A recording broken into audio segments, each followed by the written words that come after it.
Broadcast Worldwide Country Radio every Sunday afternoon at 1 p.m. Central Time on 12.160 WWCR, Nashville, Tennessee, USA.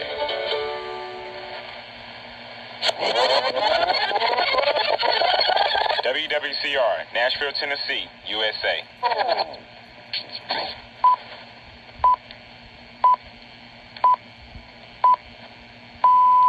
Well, hello, ladies, gentlemen, and everyone listening in to tonight's broadcast of VORW Radio International, the voice of the report of the week, giving out to you this Saturday, the 2nd of November, 2024.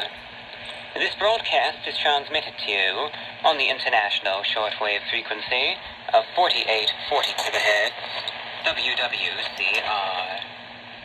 Thank you all so much for tuning in tonight. Welcome, one and all, by the way, to the month of November. 2024. Almost at the end of this year. How crazy that is. Hope everyone out there listening in is feeling and doing all right. And I wish you good reception conditions. In tonight's broadcast, a roundup of select current events. Following the news, listener-requested music. Please stay tuned. The news is next. Rocket barrages from Lebanon into northern Israel killed 4 foreign workers and 3 Israelis on Thursday, Israeli medics said. The deadliest cross-border strikes in Israel since it invaded Lebanon. Israel kept up airstrikes, it says, targeted Hezbollah militants across Lebanon, where health authorities on Thursday reported 24 people killed.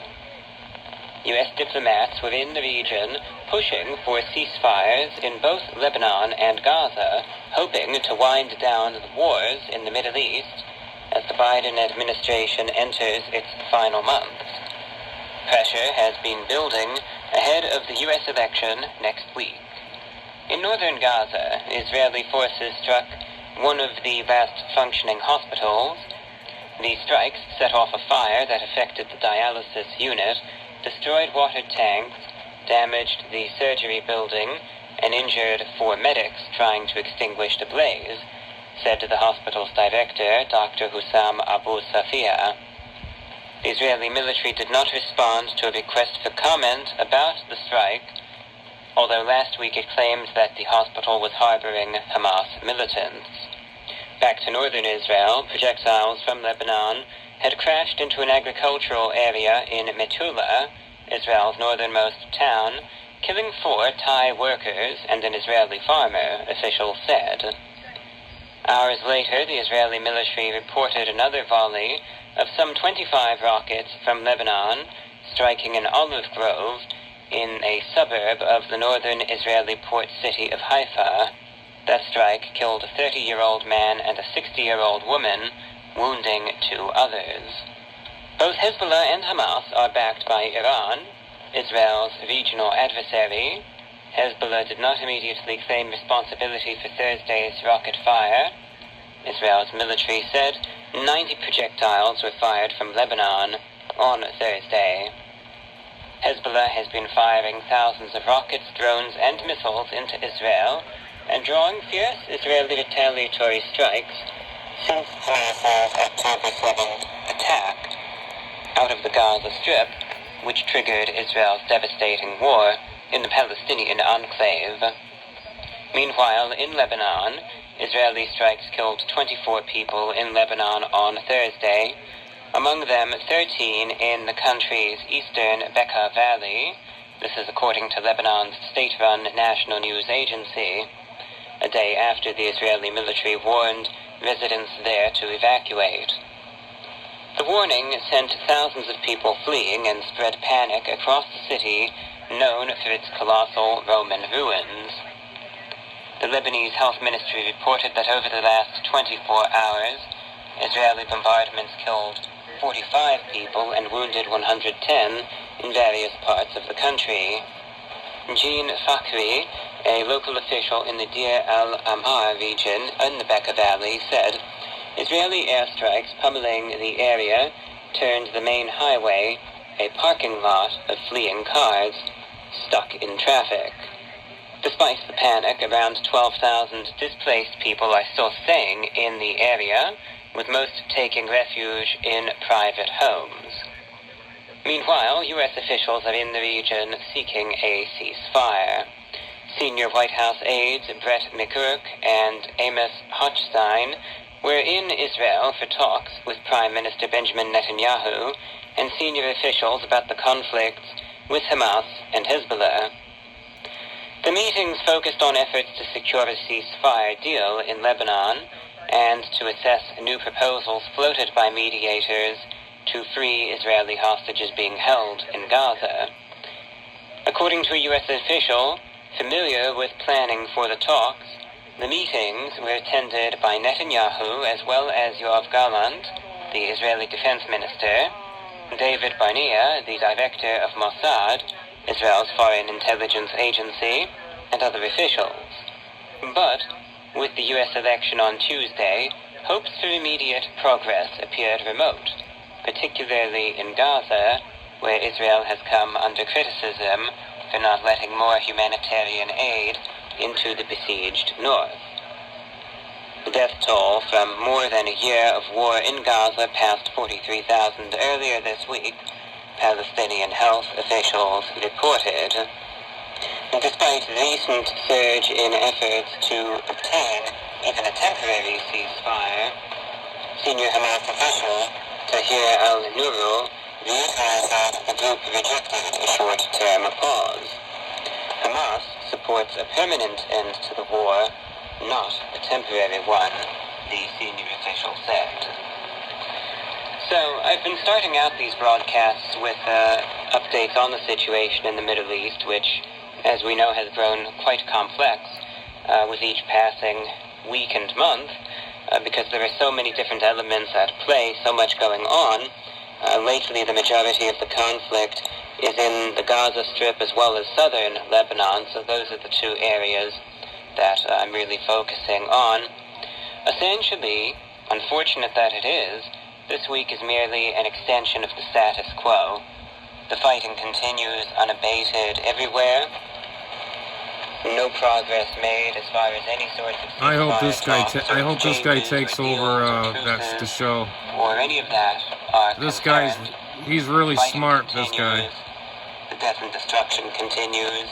He's a really good politician for his age. Very good reporter. So again, a maintenance of the status quo. I'm actually kind of a fan of him. He's really very intelligent. Now we go over to Spain. Flood survivors say regional Spanish officials waited too long to warn them of the danger. The massive number of dead, which reached 158 on Friday, has raised questions about how this could happen in a European Union country that excels in public safety. Moments after Russian waters burst through the door to her home, he's coming in loud and clear. 60 over, according to the DBM meter, 65, 67, 64. Flash floods. That's pretty good. It's pretty strong, using a vertical on my house. The water had already gushed into her kitchen, living room, bathroom, and forced her and her family to flee upstairs. They didn't have any idea of what was going on. Perez, a 56-year-old cleaner, said Thursday by phone from the Barrio de la Torre in Valencia, "Everything is ruined. The people here, we have never seen anything like this." She was one of the lucky ones. At least 158 people have now died, many trapped in cars or the ground floor of their homes, when storm-fed riverbeds burst their banks and swept through dozens of localities on the southern outskirts of Valencia City. The massive death toll, easily making the floods the worst natural disaster in Spain in living memory, has raised questions about how this could happen in a European country that is known for public safety. As rescuers continue to pull bodies from the mud and debris, anger has also begun to grow among the families and friends mourning lost loved ones. That's got to be rough. And many more thousands whose livelihoods have been shattered by the deluge. The streets were full of people walking to procure basic supplies, with their cars ruined and the streets undrivable due to mud and debris. Yeah, there is a lot of devastation The over there. regional government is Holy being mackerel. criticized for not sending out flood warnings to mobile phones until 8 p.m. on Tuesday, when the flooding had already started in some places, and well after the National Weather Agency issued a red alert indicating heavy rains. Valencia Regional President Carlos Mazon of the Conservative Popular Party defended his administration's management of the crisis, saying, "All our supervisors followed the standard protocol that was coordinated by Spain's central government." Spain's Interior Ministry said in a statement that regional administrations are responsible for sending alerts to warn the population of possible flooding and other natural disasters. Yeah, that's what they usually do. They give you Mazon an internet is also under fire a warning for his or something. announcement at 1 p.m. on Tuesday They never did that? that Wow. the storm would, quote, lose strength by 6 p.m. when the opposite occurred. The size and violence of the extreme weather event was shocking and extremely difficult for any administration to prepare for and predict.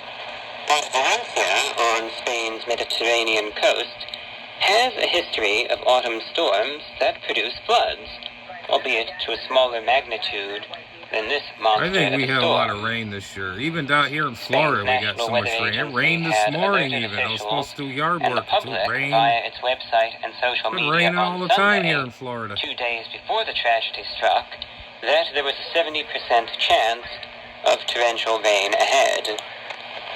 The agency then issued a red alert, the highest level of warning for bad weather, as early as 7:30 a.m. on Tuesday morning, as the disaster loomed.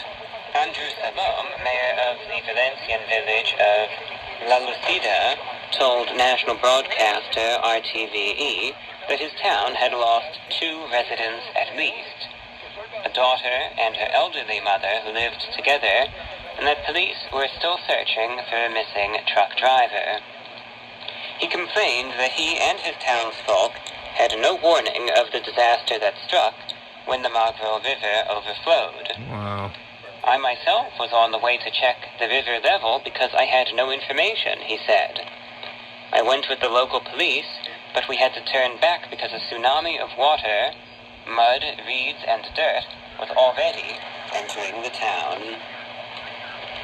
So these flash floods that hit portions of Spain, absolutely devastating, and the pictures tell you everything you need to know. I'm looking at one right now. It just shows, it almost looks like you're looking at a lake.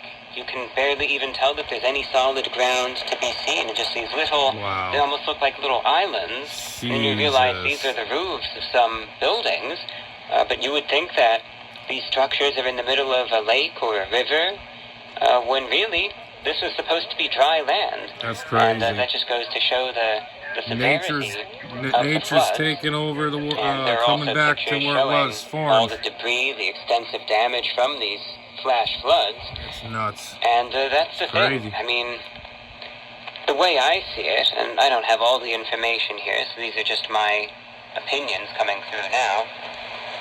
Based on the comments from that regional president, it sounds like he's trying to blame the national government for the lack of warning.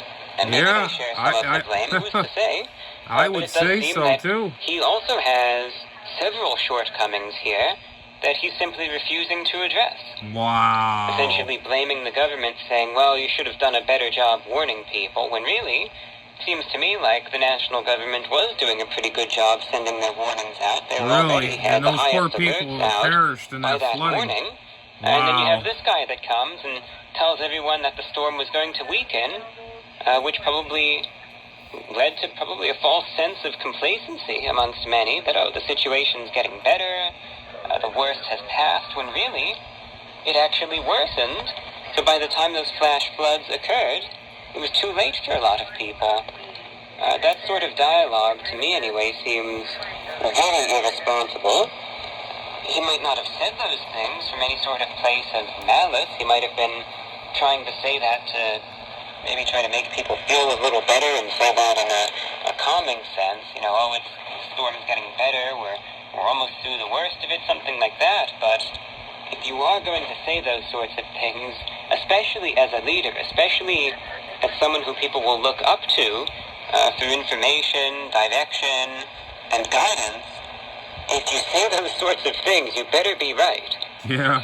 And that guy will be done. He's all done. That guy that did that weather, saying everybody was going to be all right, and turned out the other way around. Oh my certainly God! That risk that had existed for hours and hours beforehand, and then to only send out the warning once the deluge of water was already rushing into people's homes. God. It's utterly ridiculous. Can you imagine and that? I don't buy for a second that, oh, well, I did everything that I could, and, I don't either, it's someone else's fault. I don't buy like it either. Like I said, there might be a shared blame here, but something just doesn't seem right about this, in my opinion. A Russian court fined Menlo Park, California-based Google $2 decillion, which continues to grow every day over penalties for non-payment for blocking content on YouTube. Russian state news agency TASS reported that Google owes the Russian government the equivalent of $2 decillion. Oh. That's a 34-figure number. There you go, YouTube. Good, good job. The world's combined economy is estimated little greedy, to be YouTube. $110 You heard it right here. A 15-figure number. Wow. Google was called by a Russian court to administrative liability under Article 1341 of the Administrative Offenses Code for removing channels on the YouTube platform, attorney Ivan Morozov told TASS. The court ordered the company to restore these channels. The news agency reported that Morozov said, "The ruling stipulates that if Google does not pay the fine within 9 months, the fine will double every day, with no limit to the number." It wouldn't surprise me. The ruling also YouTube, you better that pay Google your bill. will be permitted to return to Russia only after complying with the court's decision. Reuters reported that on Thursday, the Kremlin said Google should lift its block on Russian television channels broadcasting on YouTube. Google stopped posting ads to users in Russia in March 2022 and paused monetization of content which it deemed to exploit, dismiss, or condone Russia's war in Ukraine. Right. Since 2022, Google has blocked over 1,000 YouTube channels, including state-sponsored news and over 5.5 million videos. Wow. Kremlin spokesperson Dmitry Peskov told reporters the huge sum, which he said he could not pronounce, was merely symbolic.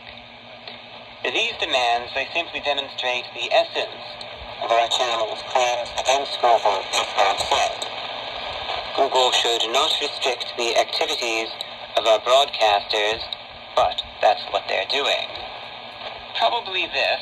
Yeah, and then I get a strike on my channel for no reason one time, a while back ago. For what? Nothing. Take notice and rectify the situation, Peskov added. It's the best thing the company can do. You can't state your statements on Facebook anymore. Again, they'll yank you or put a strike on your page. It's totally unserious. This was done more or less as just a publicity stunt by Russia in opposition to what they consider to be censorship from Google, which is the parent company of YouTube. Back in 2022, it should be noted that there were a variety of Russian YouTube channels that were removed from the platform. One of the most well-known, that probably a lot of you have heard of at least, is RT. They were removed from YouTube shortly after the Russian invasion of Ukraine began back in 2022. Oh, yeah. And several other channels were as well. I didn't know this. If they weren't removed, there were monetization This is what I'm saying. True. This is real news right here, folks. So in protest of this, The Russian government has slapped this ridiculous fine on Google. Again, they want them to pay up. It's a 2 with 34 zeros after it, which again is many times higher. Oh, it's than the Russia entire suing worldwide Google. Oh, I thought it was the other economy. way around. Wait a minute. So- Yeah. Now we're going to have to see, is YouTube going to pay up? If they do, I will provide Or an no, update wait, YouTube. I'm on the confused there for a situation. minute. YouTube, they owe YouTube We money. go next to the African Or continent. the Russian guys. Botswana's president, Mokgweetsi Masisi, conceded defeat on Friday after a shock election result that saw his Botswana Democratic Party, the BDP, lose by a landslide after 58 years in power.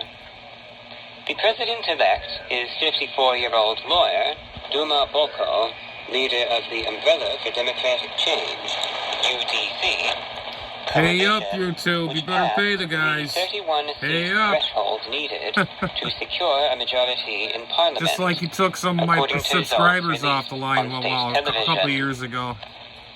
From tomorrow, I will start the process of handover, and you can count on me to always be there to provide whatever guidance you might want, Masisi said in an audio clip of his phone call to Boko, which he posted on X. We will retreat to being a loyal opposition and work with you for the betterment of our country. Boko has not yet spoken since the results. Analysts said that mounting socioeconomic grievances, particularly among young people, were the downfall of the BDP, which governed the small African state since independence from Britain in 1966. Botswana has largely depended on its diamonds for income, but a downturn in global diamond market caused economic growth to plummet this year, while unemployment rose 28%. After 58 years in power, the BDP didn't have anything new to offer, said analyst Bingisi Chikiomero of the Pretoria-based Institute for Security Services. It was very clear that the president was really relying on incumbency. The UDC, by contrast, put forward ambitious policy proposals. It pledged to more than double the minimum wage, improve social services, create a more independent judiciary, among other measures. State television showed that based on results, from 55 of the 61 constituencies up for grabs, the UDC had won 32 seats in Parliament. The BDP was in last place out of 4 parties, with only 4 seats. In Botswana, members of Parliament elect the president. As was mentioned, Botswana is the world's top producer by value of diamonds, and the government owns a 15% stake in diamond giant De Beers, a unit of Anglo-American. De Beers, that's a big company. Masisi last year negotiated a new deal with the company that will see Botswana get a bigger share of its raw diamonds. Boko has not given any indication that he would want to change the deal.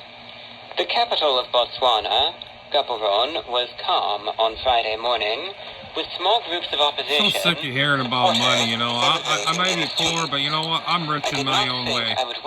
I have all my equipment. I have radio. I have this. I was blessed to get another SDR. The other one broke. This one's working fine. I'm a ham operator. I feel rich in my own way. I don't need money. This is ridiculous. And I got good friends out here on YouTube. Or YouTube flat screen. Not a tube anymore. It's a flat screen. Also lost its parliamentary majority. Got a lot of good friends out here on the flat screen YouTube here. And was forced to form a coalition government. Neighboring Namibia will hold elections later this month, in which the ruling SWAPO party, which has governed since 1990, is also expected to face a stiff challenge. The outcome of Botswana's elections should serve as a warning to long-time ruling parties across southern Africa and beyond that without economic progress and employment opportunities, political dominance will falter, said Zainab Hussain, an Africa analyst at consultancy Pangaea Risk. Botswana, it's a country that I think we've probably heard of to an extent, but how much do you really think about them, and how often are they in the news? I wouldn't say all that often. And that last statement by that analyst about how, all these election signs are a warning to some of these long-lasting governments there, that may be partially true, but you do have to understand, considering the volatility and instability in the African continent, there is always a chance that some of these governments, if they feel threatened, might decide, you know what, we're just going to go the dictatorship route, and that's going to be that. And then there isn't going to be any more, at least easy threat from the political opposition. We can just go get rid of all of them if we want to, either lock them up or just blow them all away, and then that's that. But no, good on the ruling party of Botswana, acting and accepting the situation with maturity, conceding and saying, well, the election outcome was a pitiful defeat, but my time in charge is up, and I wish her the best.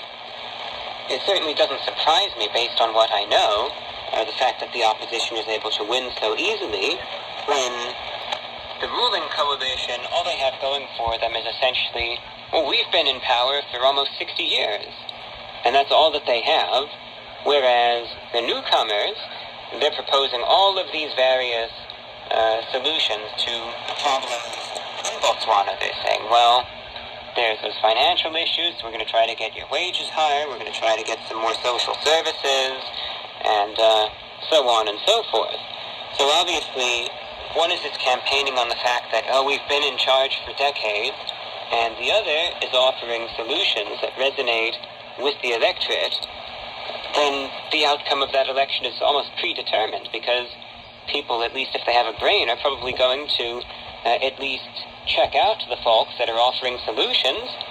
Doesn't mean that these solutions are going to work, but I bet a lot of people are going to think, well, this sounds good, so if the guys in charge right now aren't doing anything, hey, let's see what these guys can put to the table. Let's see how maybe they could make life better. I will say, though, these promises are quite ambitious, and for the sake of the new leader of Botswana, you better hope that he pulls through here, because he's making some very, very bold and ambitious promises here. And if things keep getting worse, Botswana, largely a stable country, might fall victim to unrest. This is sort of how these things can happen. So if things don't improve there, people start getting fed up with his administration. I could see things getting really messy, provided the quality of life and the financial situation, etc., continues to decline. Something interesting, though, again, how often do you hear about Botswana in the news these days? And finally, saving, obviously, the most important and consequential story for last. And you might say, the election? No, this is even bigger than that. So just brace yourself, okay? This is going to hit you hard. Yep. There's no way around it. I'm right along with you there, bud. It may have just been too much cheddar to make a clean getaway. A 63-year-old man has been arrested after more than 24 tons of artisanal cheese from one of Britain's most famous dairy companies was stolen, authorities said. The man was detained on suspicion of fraud by false representation and handling stolen goods. He was taken to a South London police station where he was questioned and has since been released on bail pending further inquiries. The cheese, worth over $390,000, I heard about that. I thought that was fake. That is real. Neil's Yard Someone went out Dairy and stole cheese. On October 21st, the company said. Some high-end cheese. Apparently, a fraudulent buyer posing as a wholesale distributor for a major French retailer nabbed the 950 wheels of cloth-wrapped artisanal cheddar, the company said. That's good stuff. Every wheel of cheese had been delivered before it realized it had been scammed. 3 cheeses from 3 different suppliers were stolen. Hassled Welsh Organic Cheddar, Westcombe Cheddar, and Pitchfork Cheddar. Neal's Yard Dairy said that despite the significant financial blow, it has paid each of its artisan cheesemakers in full for its products. In a video posted online, Tom Calver of Westcombe said, "It was a hoax, it was a theft, it was a fraud." Behind him were rows of empty shelves in the dairy. I thought it was a hoax, but it was real. I saw it on the news, on the interwebs, because I never believed what's on the interwebs. I guess this was true. Robbery. Get it? Grated cheese. Oliver, who is known as the Naked Chef on television, told his 10.5 million social media followers to be on the lookout for lorry loads of very posh cheese. Oliver said that cheddar is the world's most consumed cheese type, and that a cheddar theft affects exports to 20 countries. He advised cheese enthusiasts to be wary of suspiciously large quantities of premium cheddar on the black market. I can't believe there are actually people are stealing cheese now. If the deal seems too good to be true, it probably is. Oh my God. The whereabouts of the stolen cheese It's gonna happen even with beef, pork, all kinds of meat. They're gonna do the same thing with that too, probably. Or they're gonna start stealing prosciutto, that Italian. I think you can agree that was the most important story of the whole year, right there. I know I was Italian sitting here at the microphone. pepperoni, but prosciutto, that's the good stuff too. The entire time. I mean, this is one of those things that's so heavy. I'm struggling to comprehend it. The cheese, and it's heartbreaking, really. All right, I've been joking enough with this. To be honest, though, it is a major heist. And what surprised me the most was actually how much all this cheese was worth. Because it's one thing to say, oh, yeah, these guys stole a truckload of cheese. It's like, all right, well, it's cheese. What is it, like $1,000, $2,000? I mean, come on, it's just cheddar cheese. So how much does this even cost? It's not that big of a loss, is it? But then you find out that this was actually worth $400,000. Very close to that figure. And then it's like, okay. Then you start looking at it differently. It's like, okay, yeah, they call it the Great Cheese Robbery, and you think, yeah, it's like no big deal. The guy stole some cheese, so what? But then you think, wait, that's $400,000 worth of cheese, And if a guy robbed a place and drove away with $400,000 cash, yeah, that would be a big deal, and anyone would be able to see that immediately. So that's what got me, just how expensive that cheese is, but I'm sure it's of excellent quality. I would be willing to bet if I had the chance to try some. I'm not the biggest cheese person in the world, mind you, but I'm sure I would find it delicious, and 'cause this stuff is, the real deal, best of the best. But I'm glad at least that one of the perpetrators was apprehended, because that is a major theft. And hopefully the stolen goods, if they are in any case, whether it's still safe to eat or use or do anything with, can be returned. But if not, if the stolen goods have been improperly stored or contaminated or whatever, it's probably no good now. It's sitting around. People worked really hard to make that cheese. Probably and, all contaminated. Possibly right down the drain. Yeah. So just an interesting story that caught my eye. That's the latest news from VORW Radio International.